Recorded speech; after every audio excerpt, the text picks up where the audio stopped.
Okay, here we go. So this is going to be a full trip from the mall, from where I was charging the Tesla, to my house. Approximately 10 minutes away, there's going to be a good mix of some parking lot driving, some suburban kind of, side street driving, and some highway driving. So you get to see it do it all. You get to see the autopilot, the full self-driving from Tesla, do all these different situations.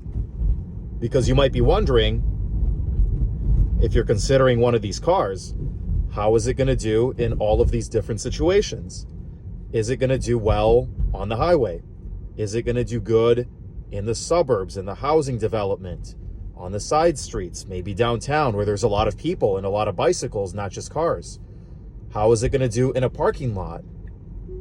All the everyday situations that you encounter and that your car is going to encounter, how is it going to do? So parking lot, as you can see so far, 10 out of 10. Fantastic. Now, it's nighttime. There's not a lot of people.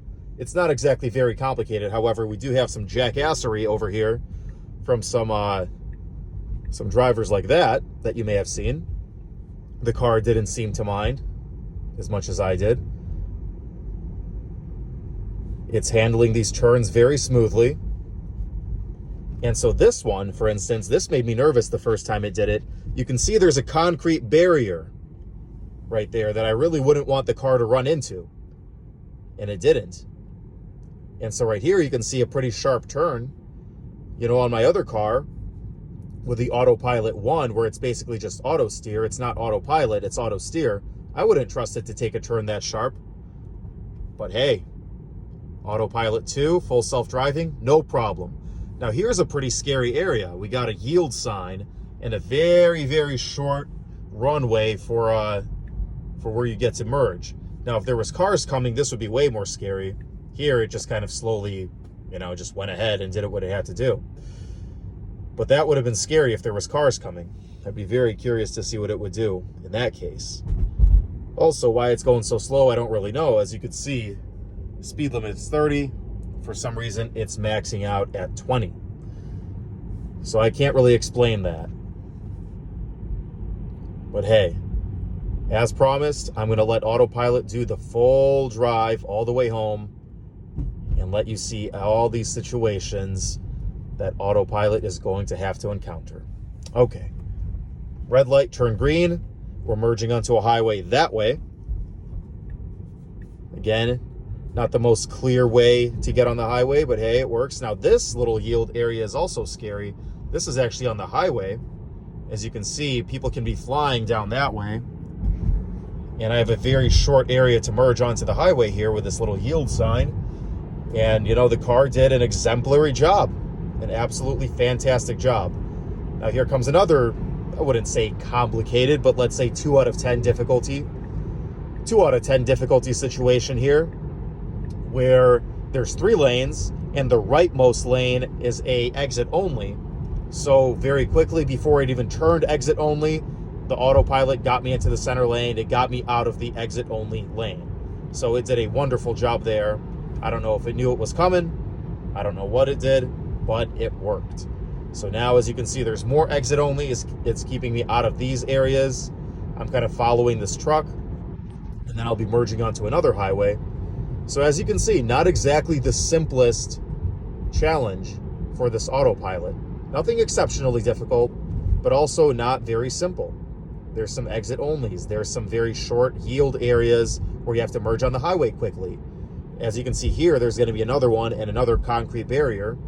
So far, like I said, it's doing a fantastic, fantastic job.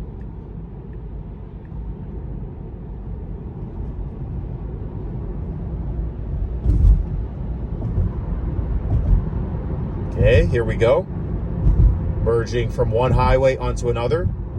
And as you can see right there, it's another one of those concrete barriers, except this time at highway speeds.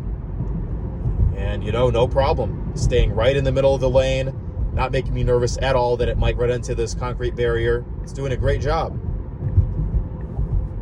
And eventually, I think about 1.5 miles or so, I'm going to have to get off to the right. And the car is doing a fantastic job getting me right in the middle. And yep, there it goes. It's going all the way to the rightmost lane, which is where I'll need to be in about 1 mile. So it is doing a wonderful job. Now, one thing I've noticed, I don't know if this is because this is just still the beta testing, but it's not going even 1 mile an hour over the speed limit. That's kind of annoying to me, and also to all the other cars on the road. I'm going 45, and you know, technically the speed limit here is 45, although nobody does that. You know, people treat this area like a normal highway. As you can see, it's a big 4-lane highway. Absolutely no reason it needs to be a 45 mile per hour speed limit, but the car's being a good little boy and it's staying at 45 miles per hour. Fine. If that's the only critique I have of the autopilot system for right now, I think I could take that. I would be okay with it. Now, we're going to get off at this exit, and then we're going to do a little bit of like suburban / city driving, and then we'll be pulling into my driveway.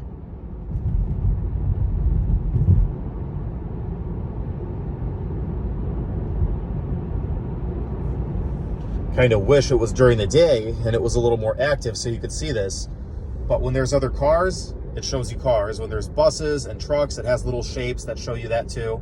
When there's bicycles and even pedestrians, it shows you all of those things. Even traffic cones. This was the coolest thing. I saw it do traffic cones, and it had little graphics for traffic cones. So it's remarkable. It's mind-blowing how smart this system is, and how it just has a little icon on the screen for you for everything, that it shows you that it recognizes all these different items that you might run into on your daily drive. It was actually kind of cool on my way over here. I wish I would have filmed this.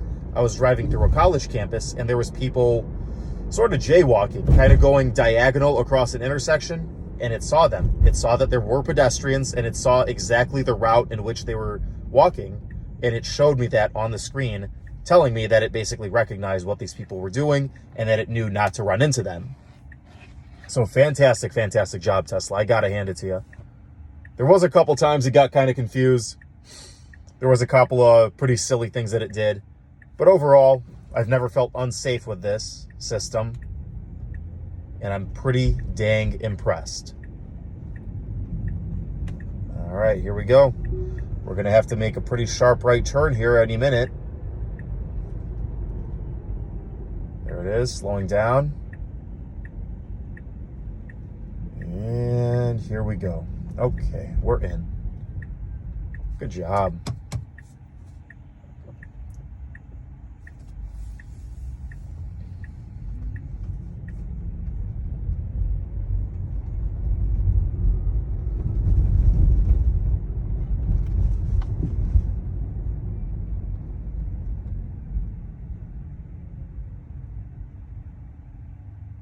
Coming to a complete stop, like the perfect driver that it is. And then getting right back into the middle of the lane, like the perfect little driver that it is. Coming to a complete stop at the stop sign, like the perfect little driver that it is. However, it's not really parked at the stop sign for long. It's not hanging out. It's not camping out at the stop sign like some people tend to do, yelling at me because I'm not paying attention to it, you know. Can't blame it. Everybody likes attention. But, you know, some people just camp out at stop signs. They come to a complete stop and then they just sit there. The Tesla doesn't do that. So it's a safe driver. It's a rule follower, but not annoyingly so. It'll get you where you need to go. I like that. It also doesn't wait forever for the light to turn green, or better yet, when the light turns green, the Tesla doesn't wait forever to get going. The light's green, it senses that the road is clear, there's nothing on either side, and it just goes. It goes pretty much immediately, as you just saw. So the driving experience, or better yet, the passenger experience, because you're not driving anymore. You know, when you got full autopilot, you're not really driving. You're supervising. It's a completely different way to drive. It's, like I described it before, it's somewhere in the middle between airline travel, where you have no control, and driving a car, where you have full control. It's somewhere in between. because it just kind of takes you where you need to go. You're basically along for the ride.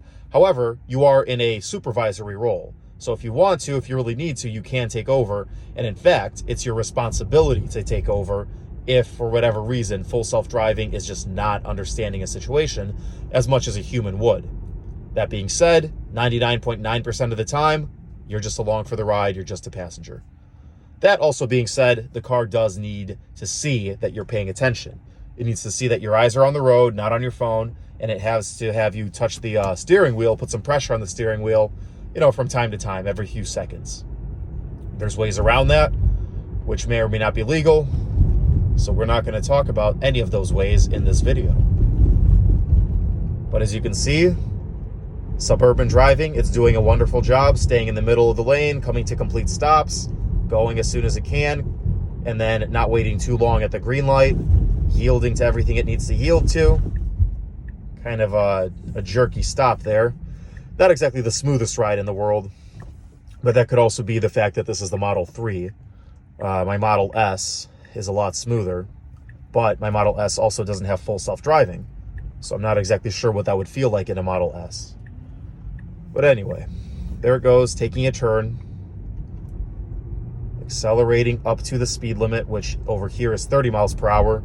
Again, not even daring to go 5 miles an hour over the speed limit. The auto steer, so the autopilot version 1, the AP1, does allow you to go 5 miles an hour over the speed limit in the city and essentially unlimited over the speed limit on the highway. Whereas full self-driving, at least in the beta tested version, such as this one is, it doesn't let you go any amount over the speed limit. You have to go exactly the speed limit, so you're that annoying driver. Now, as you can see, there's a homeless person in the middle of the street, and the car got confused. Now, the car didn't run over the homeless person, but the car definitely got pretty confused and stopped in the middle of the street there. So yeah, I actually thought I might have to take over at that point, but the car saw that it was, I'm not sure if the car saw that it was a person. I'll have to look at the footage. I'll see if it recognized that it was a person, but it did recognize something, someone or something in the middle of the street, and it stopped and thought about it for a minute and then got around the obstacle. But yeah, I don't know if you guys saw that, but that was kind of odd. There was a homeless person literally sitting like in the shoulder on the side of the street. So I don't know. That was a bit of a strange situation, but the car handled it, I thought, pretty well as can be expected. Now, will the car pull into my driveway for me? I'm going to say probably not. Okay, probably not. So now we disengage autopilot and we pull into the driveway all by ourselves.